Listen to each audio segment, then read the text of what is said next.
Praise lord అండి. ఈ video చూడండి.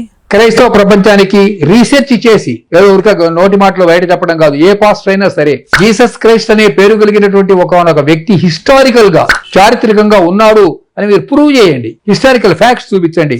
ఈ వీడియోలో ప్రొఫెసర్ శివవర ప్రసాద్ గారంట జీసస్ అనే వ్యక్తి హిస్టరీలో ఎక్కడైనా ఉంటే నిరూపించమని క్రైస్తవుల్ని అడుగుతూ ఉన్నారు. అయితే మరి ఈయన ఎక్కడ చదువు చెప్పారో నాకు తెలియదు, కానీ ఎలా ప్రొఫెసర్ అయ్యారో నాకు తెలియదు, కానీ క్రీస్తు శకం క్రీస్తు పూర్వం అని మన భారతదేశంలోనే కాదు కానీ ప్రపంచం మొత్తం దాని గురించి మాట్లాడుకుంటూ ఉన్నారు.